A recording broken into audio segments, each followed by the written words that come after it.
Hi everybody, welcome to another video. This is for all you DRZ lovers, owners, future owners, people on better bikes that are jealous of people riding the tractor, and just everyone's into adventure riding. The video is going to be a bike build on the DRZ400E for a solo desert crossing Australia, which for me will be the Simpson Desert in May. It's a few months away for me still, but I just want to start getting the bike and do a couple of overnight rides. Not to get an experience in sand riding, but more to make sure the bike's worthy and good to go. Like, it'll probably run about its engine, that's how good it is, but if I'm going to go into a desert on my own, you've got to make sure the bike's worthy. So if you can't pull a bike apart in your own garage, you probably have no business out in the middle of nowhere on your own where you don't even know what's wrong with your bike if something does go wrong. At least if you strip it, rebuild it, if anything goes wrong out there, it's probably either some sort of catastrophic failure which you can't fix anyway, or it's just something minor that you're like, you know what, I remember that, I know how to do it, I'll fix it. Before we get to all the juicy bits of stripping this bike back and getting all that stuff on it and making it a bike ready to ride on a solo trip through a desert in Australia, I'd just like to give a quick thank you to everyone who's watching my first couple of videos.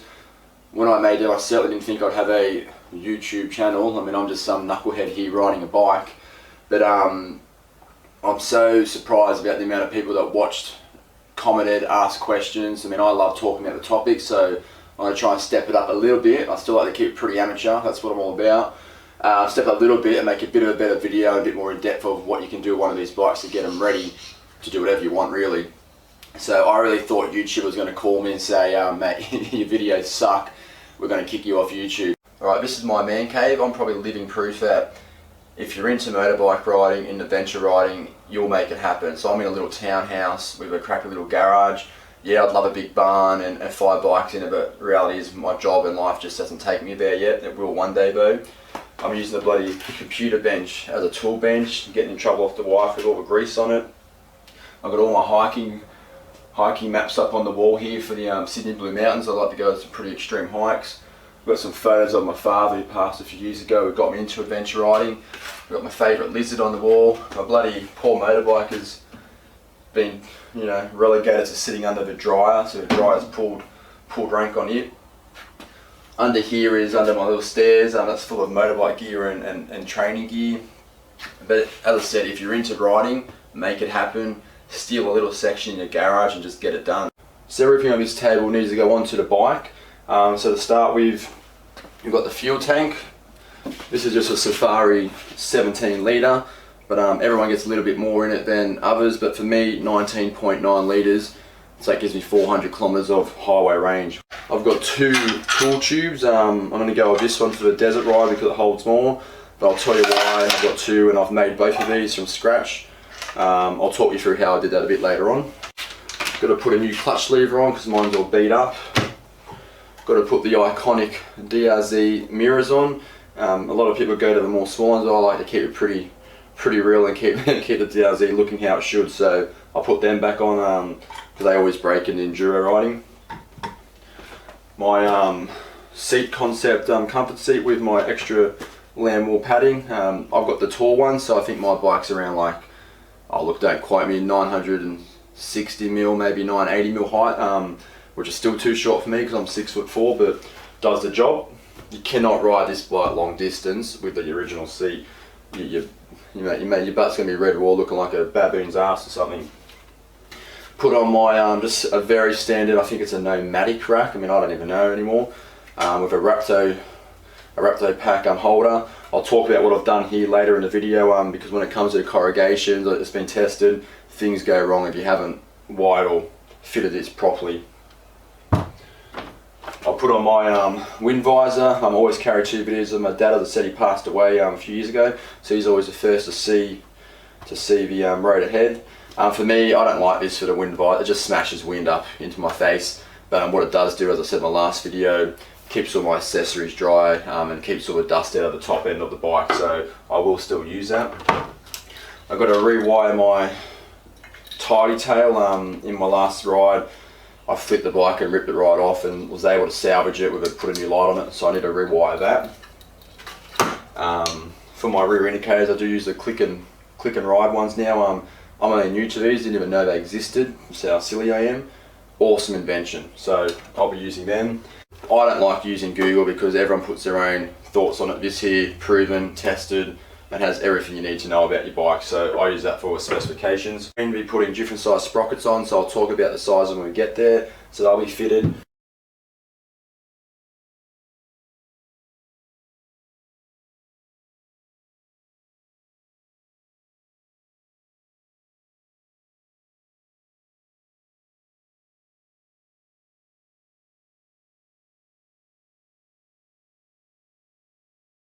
Once you get the bike to this level, what you got to do is, before you go pulling out spark plugs, taking off your top cover to access your valves, give it all a good clean, because you don't want to start, dislodging loose dirt that gets down in there, and then you got dirt in your engine. So that's a massive no-no. So I'm now ready to take off this top cover to get to the valves to do a valve clearance check. So you've got to disconnect the spark plug leg and spark plug. You've got 2 hoses that need to come out, and before you loosen off the 3 bolts, I'm going to take these 2 off and just make sure it's in TDC, top dead center. Taking off the top cover and doing a valve clearance check, there's a few bolts need to be removed. And classic Suzuki have given you a 6mm hex up here, an 8mm hex here, and a 10mm hex here. So instead of keeping it all the same, they decided to make sure you've got every single Allen key possible to do the job. When you take this one off, some bikes are really cranked on for whatever reason, and you might have to cut a little section with a Dremel tool and then use a hammer and a chisel or hammer and a nail punch to get it off. But mine's actually quite loose, so that's how the factory is. The first time I've done on this particular bike, so that was good. Just be warned that this will drip a little bit of oil, only ever so slightly. I haven't drained my oil, so I just put an oil catchment down the bottom here, but it's only a few drops every 10 seconds, so no biggie. I just use a standard spark plug remover that comes with the DRZ400E toolkit. I'm assuming that's what it's used for, that's what I use it for. It's got this pivot here, so I can just drop that in, get it over the spark plug, and I'll just get a shifter, nice and easy. I can now go ahead and release these 3 bolts, try and do them evenly, just like you're doing a car tyre. If they're quite tight, rather than just going crazy, just put a bit of an extension on. I just use a shifter. Get leverage rather than just using force.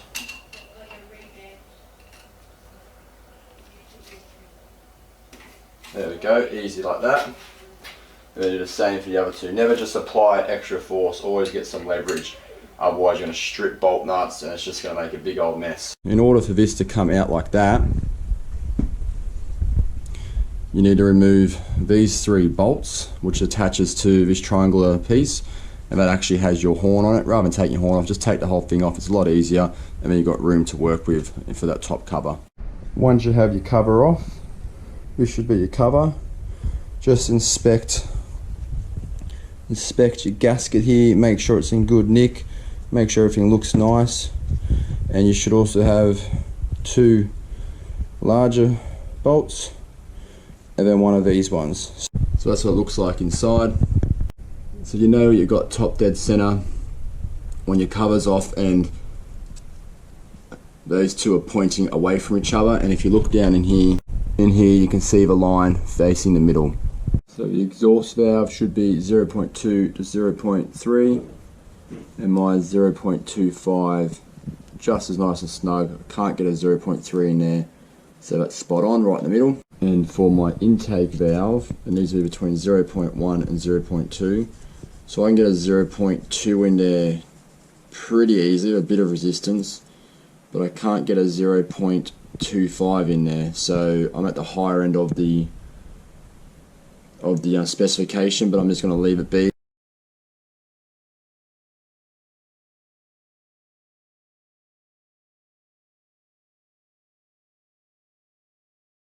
That's the accelerator housing in here, where it connects to the carburetor, which is a dual cable. I've just had to pull this cover off, which was a pain in the ass in there, but it's something you probably need to learn how to do, because if that snaps you can replace it yourself. But I've now just got to disconnect down here and up here, and then I can pull that carburetor out. I'm trying to get this carburetor out now. It's just a pain in the ass.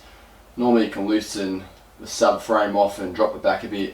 I'm just trying to manipulate it out just to have a good look inside it. I've taken out the rubber air vent in here between the air box and the carburetor, and I've loosened off this rubber grommet too, so I can just pry that out. The carburetor should come out. Should being the key word. So I pulled the carburetor out. I don't want to pull it fully out and have to rerun all these hoses down there because that's a pain in the butt. I just want to see what the main intake looked like, and it's pretty much spotless. You can see as I put the accelerator on, you can see straight through it. It's all clean. There's no sand, there's no grip, there's no grime. So I'm going to put that back in. When you get this on, you've got to make sure there's this cutout section which is like a locator. You've got to make sure that actually goes on the little lug on the actual engine intake, so you know that this is on properly.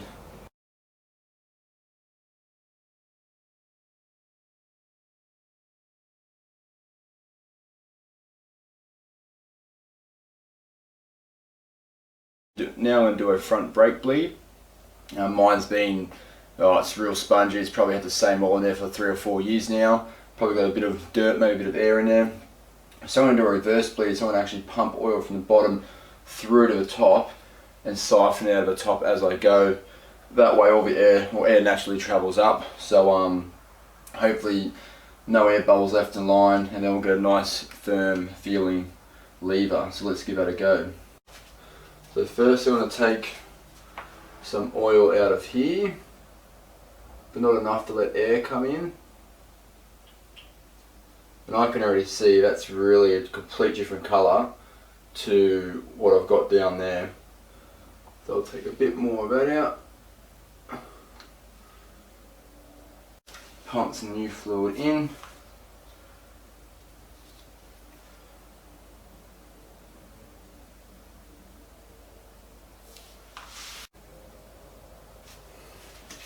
Take some more out of the top.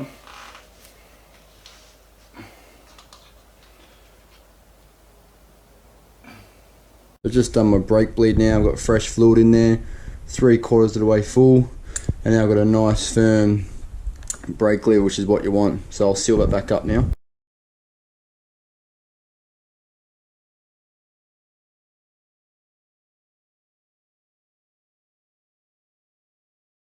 So now I'm just taking out my 2 front shocks. Just trying to take some weight off the front stem so I can see what's going on there and why it's a bit loose. Also I've got opportunity while these are out, service them, have a look at them, suss them out a bit hard to do on the bike generally. Make sure none of your brakes or accelerator cable attached, and it should just slide out, just to make sure it doesn't fall out on you. Front shock, take it to a shop if you want, pull it apart yourself, that's easy. Quite heavy actually. No 2 pogo sticks. Well, the good news is I've pulled everything off. Probably a waste of time. This is spinning perfectly. There's no play whatsoever. So obviously that play is coming from somewhere else. Maybe just a flex in the front shocks. Maybe when I had my big crash. Well, not big crash, but big fall. Maybe it's just in my head now. But no, I'm pretty happy with that. So strap everything back together.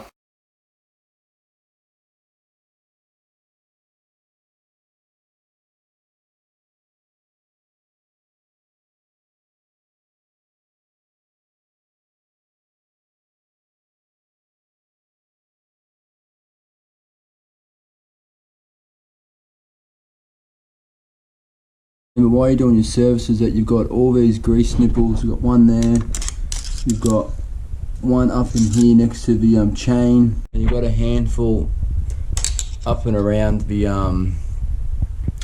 swing arm and the suspension pivot points.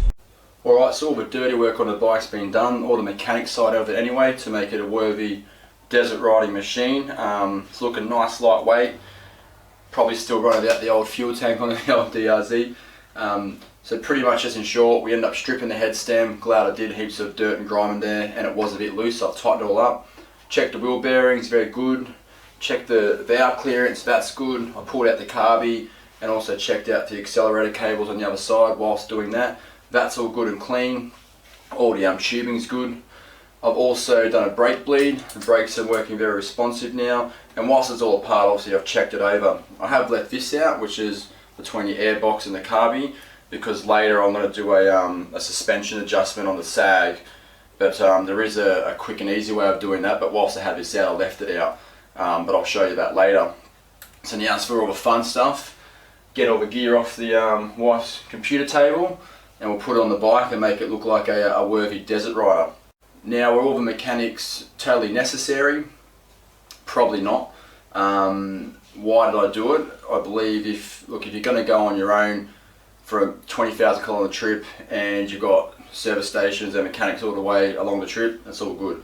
It's more of a remoteness. So being in a desert, 600k without any help, 1,000 kilometre stretches on my own out in the deserts there, you just want to have that peace of mind that you've been riding along and going, you know what, I've done everything I can to make sure this bike is good to go, rather than be like, oh fuck, you know, I haven't checked that and then something goes wrong. At least now if anything goes wrong, it's not my fault.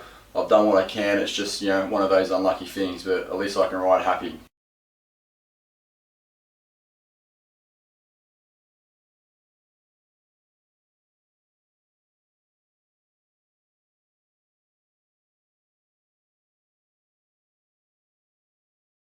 When you go on an adventure ride, you always want to have a power accessory outlet where you can charge things up from the handlebars up there, like your mobile phones, your GoPros and whatnot.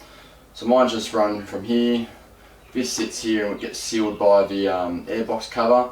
I have an inline fuse here, which is out at the moment, because when you're not using your bikes, these little LED ones drain power. Very hard to get a flat battery, but if months and months go by, you'll get a flat battery. So I just have an inline fuse, runs up here under the frame and all the way up to the handlebars, and I'll show you the main piece in a second. But if you can get an inline switch, that'll be better. You can just click the switch off and then it kills all power. But I was struggling to find anything that was fairly water resistant without spending big dollars. So mine just has a fuse that you can pull out just to cut that power. So do yourself a favour and get something like that. Here's my actual power outlet. This comes here, you got a dual outlet, comes with its dust cover. I've just attached this to the top of my monitor here with double-sided tape. That way when I've got my wind visor here, it's protected from all the elements. Also what I like about this one, I just picked this up from J-Car, but when the fuse is in, it'll actually give you a battery output reading. So as you're riding along, it'll tell you if you're getting a good charge or not, and that way you know if you've got a problem with the charging system. Whilst you've got the fuel tank off and all the other bits and pieces, I've just ran a good idea to run a spare clutch cable. So that ends there. If it ever breaks, I can just connect it straight to the receiver down here. So that one goes out through there, and then I just have the other end zip tied here.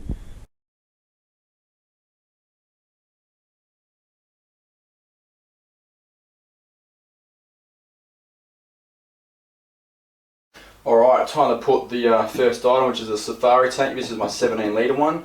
It actually holds 19.9 litres, some hold 20. For whatever reason they sell them as 17, but they hold 20 litres, and I actually get all use out of mine too. With the original though, you've got to take all the stuff from underneath and on top, except for the petcock, and put that all on this one. And then once it's done, I'll show another pointer that I've came across over the times of taking this on and off. Just a couple of pointers is that make sure everything you take off your standard one goes on the exact same way onto the new one, because if you put these brackets which are underneath the tank, they're like an L shape with a diamond, I guess you could say, on top. That has to go with the L shape facing away from the frame of the bike. Otherwise, if you go back to front, you're going to be stuffing around under there going, what the hell have I done wrong? And you'll probably wreck something trying to make something fit that shouldn't be fitting. So make sure you copy everything from this to this. Once you have put it on, that's a good chance to get under it and see what's rubbing and what's going to cause something to wear out, because you don't want to get a hole in your tank. Even though it'll take a while, but if you're doing long distance on corrugation and vibrations, something will wear out. So this is a good chance to put any padding or any foam, or like my case, the furniture leg sliders, whatever you want to call them. Make sure nothing's rubbing. Like I said, if you can identify where it's going to rub, you can obviously rectify it before it becomes an issue.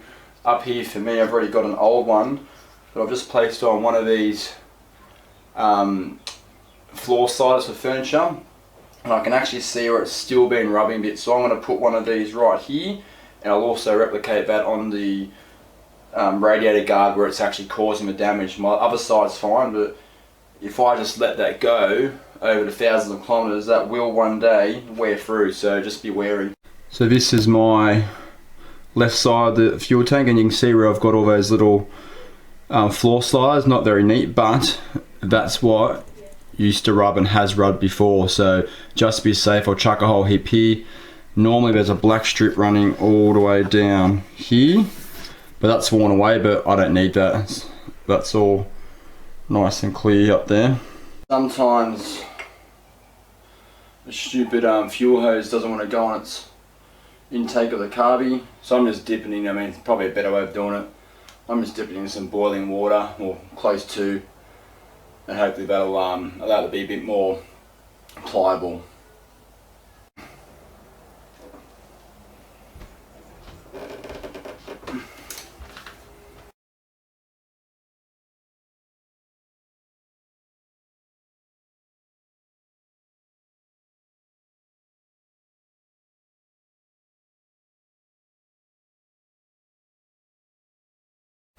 This is my do-it-yourself crossbeam subframe holder, I'll call it. Pretty fancy name. Pretty much it comes stock of this little, aluminium 3mm thick, whatever it may be, crossbeam, only a bit of tack welds on it, and mine's just all cracked off underneath here. I'll try and show you. So I've just created my own mild metal, just molded it to fit, and that's actually held on for 3 years now, so save yourself some money. Don't buy a whole new subframe for $1,500. Just make yourself a bit of metal. Yeah, it makes your rear fender sit a bit higher, but that's nice and strong.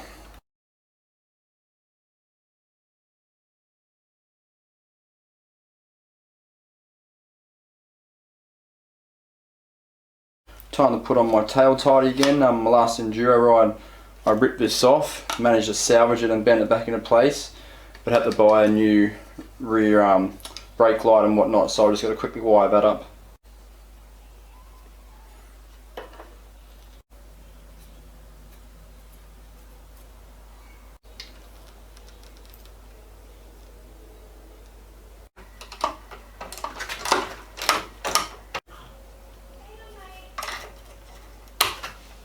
When you put your tail tidy on, you'll get these two bolts that stick up quite a bit. Don't cut them off, because you can use all the excess cabling to put around here and zip tie and tape down, and it saves it from being all flopping around here getting muddle over it. And then when the fender sits here, it sits nice and flush on these two. Tested and tried. The moment of truth before we go strapping anything down. Key on. Perfect. Perfect. Perfect. And awesome. I just need to get myself a LED relay flasher, which I'll buy, so that's why they're going so fast. So the finished product should look something like this. Just zip tie this down. These are all sitting behind those bolts, which the fender will sit on top, and then the bulk of it is just strapped down there.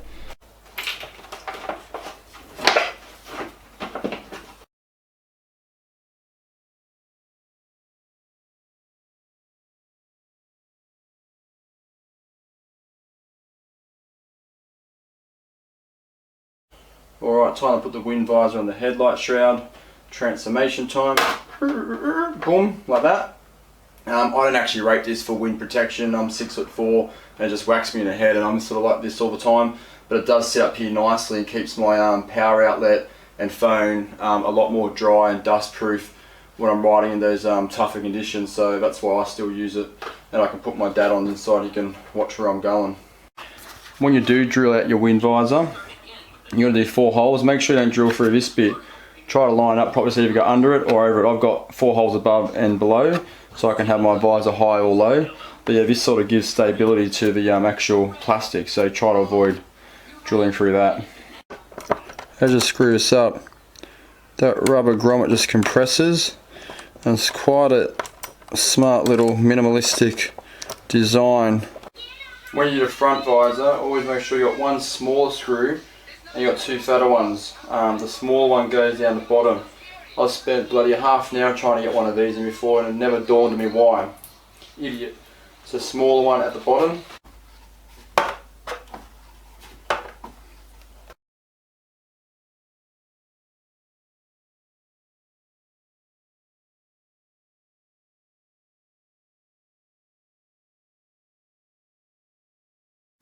Time to mount this do-it-yourself tool tube. It's going to sit right here.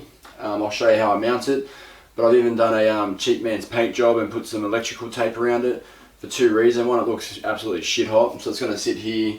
Probably people are going to think we've got twin exhaust pipes, but also if it gets a crack in it or a rock hits it, hopefully the tape will hold it together for that bit more longer to give me a chance to realise something's gone wrong with my tube rather than tools falling out of it. Just sort of hold it together hopefully, so that's the idea anyway. All I do is use the, it's pretty cheap and nasty, but I just use the PVC pipe holders that clip onto a wall, and they just clip around like that, and then that's just going to mount here. Another important thing to realise, which I learnt the hard way, is you've got to ensure you get enough clearance from the frame to here so that the tyre doesn't whack it on the full compression of the shock. Now even when it looks like it might clear it, and it is clearing it, you've got to realise that with weight and bumps this all warps, and this can very easily just warp in a little bit. Then the frame is designed to do that, to absorb impact, and then if your tyre nips it, you get a crack in it. I'm yet to break one, but I have seen the tyre damage it, so it is possible. So just try to get as far as you can. You can even force this out a bit, and that way make sure you've got plenty of clearance for your tyre, especially if you've got a nice wide tyre like I do. That's the tool tube mounted. As you can see, it's quite strong, shakes the whole bike there. Plenty of clearance down here, but one pointer, if you can, try to mount it up like this, because I have once lost my lid because I failed to put it on properly, and my thing used to run, this tool tube used to run horizontally. All my tools fell out, it came out the back here, so at least if it's facing up like this and you notice your lid's missing, there's a good chance your tools still stay in there, which is a pretty important thing if you're out on your own in the middle of nowhere. So I've made this myself. It's got an end cap here. I've just pop riveted that on with plumber's glue, and this end just screws off like you'd expect. Also pop riveted on. It's got a grommet in there. It's actually, this is fully waterproof, airproof. You can keep a rat in there, whatever you want. And the only downside of this design is what everyone uses, just hangs, these pipe holders just use it to hang. But as you got weight now, if you're going over full-on terrain, this can actually buckle in, and then your tyre whacks it. For this trip, it's going to do the job perfect. But if you ever wanted a make a more durable one for when you go on your own, just on the short enduro trips, this one I've made is far more narrow, made of metal. I've actually got a locking mechanism I've put onto it as well, just with a basic hinge and then a cabinet lock. But this one, because it's so much more thin, doesn't get whacked by the tyre, but it doesn't hold much though. That's the only problem. So I'll throw this one out for this trip.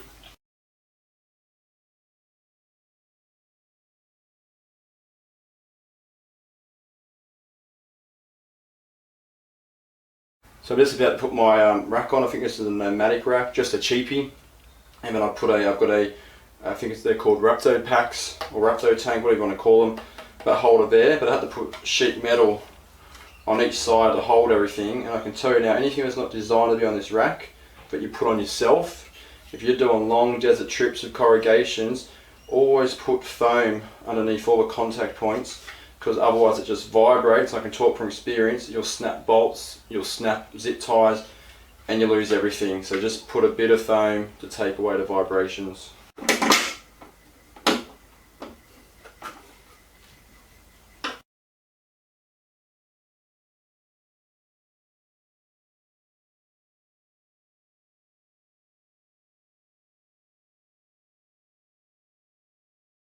On my last ride, what I noticed is I got a bit of a hot spot on my plastic where the exhaust is, and that's just from the pressure of the side bag. And after all that riding and the heat building up, you know, the integrity of the plastic's now gone.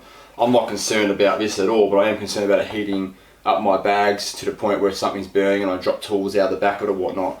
So as you can see, the heat shield here has got all these slits in it as standard, and that's so they can roll this in nice and neatly and nothing crinkles up. So what I'm going to do, the cheapest option is $20. I bought some more heat shield, and I'm just going to lay that something like that and triple it up, and hopefully that will keep any more heat from getting to the plastic and melting it any further. That's stuck on much better than I anticipated, so I just put 2 sections in there to cover that section up that was burnt.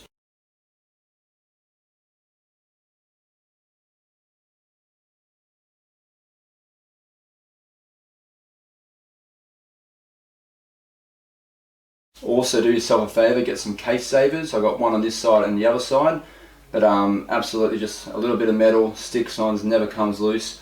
But you can actually see all the gouges already taken out of the saver itself. This gear lever here, I've got a very sharp 2 notches here or pointy bits. You can actually file them off, but I haven't bothered with that. I've just got the case saver on. Without that though, they call this the can opener. You'll just crack your case and there's an expensive fix. And if you're in the middle of nowhere, well, you're going to be walking home. Everyone should also invest in one of these guards here. That way, if this sprocket nut comes off, your sprocket can't come flying off at high speeds and stuff your bike. It's a cheap product, it looks good, and it just keeps everything in there if anything would go wrong. So get yourself one of them. This is what it looks like. Nice and small and lightweight. Highly machined piece of metal. Looks good. And it also comes with these 3 spaces to extend it out past the sprocket. But yeah, B&B, get yourself one of these.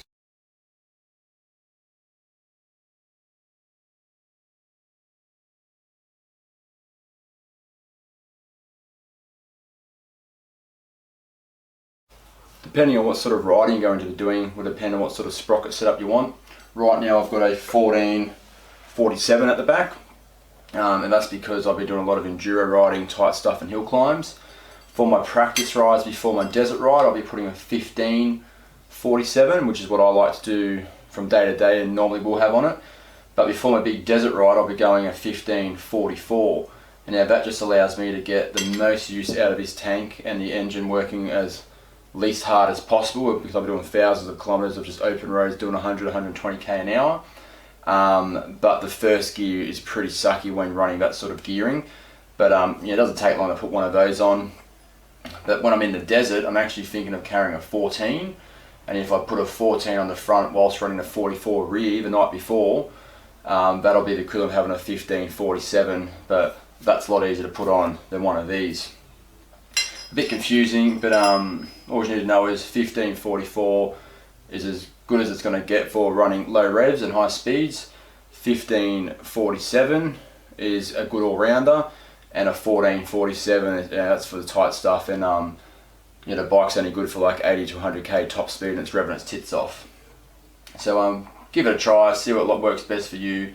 It's an easy fix, easy to put on and off. This sprocket nut here has this flat washer around it, and it's designed to be pried up and down, so it creates itself like a locking washer, if you will.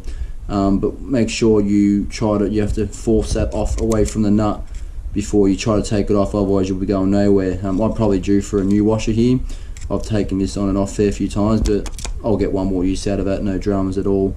Now if this sprocket is too tight and doesn't want to come off, which I have had before, it's got all these little ridges in there.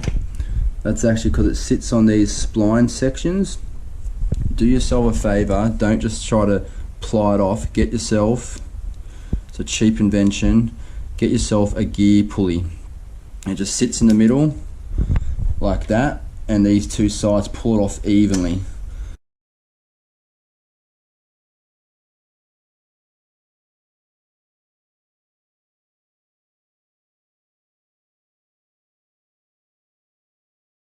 The dreaded shock adjustment on a DRZ. I've actually left the flexible joiner from the airbox to the carby out because I already had it out. But if you want to get in there and do a proper adjustment, it's actually really hard. You can do it from the other side with a long nail punch. It just takes longer and it's a lot more fiddly. This is probably the best way, but it's just a pain in the ass. So I would also go the other side as well and just bear and grin it. But yeah, the DRZs are notorious for making it hard to get to their shock. So now I'm going to do a preload on suspension. Full disclaimer, I'm no expert at this. Just some bloody Blake in a garage with his lizard looking at him. You should though, when you're doing your suspension preloaders, have all your kit on and all the weight you want to carry on your bike, and then do your adjustments bit by bit. But I'm just going to base it off what I did last time, so I should be sweet. So I do know the rear suspension is 29.5 centimeters of travel, I've got it written here. And I'm just going to work off the standard or the norm of 30% of that should be taken up in sag only. So for me, that's going to be 30% of 29.5 is between 8.5 and 9 centimeters. In this instance, I'm going to preload it up so it only drops to 8.5 centimeters, which for me, hopefully when I put the weight on the bike, will take me to around that 90 mil mark of sag. If not, I can do a final adjustment later. But all you got to do is get your tape measure. You should also have some sort of hot chickie babe doing this with you, but I'm on my own.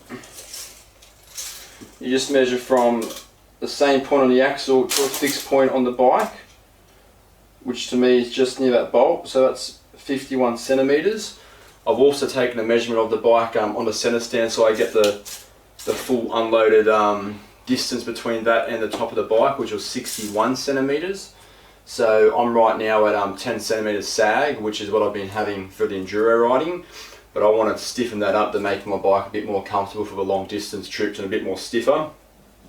So I need to now wind up my preload quite a bit.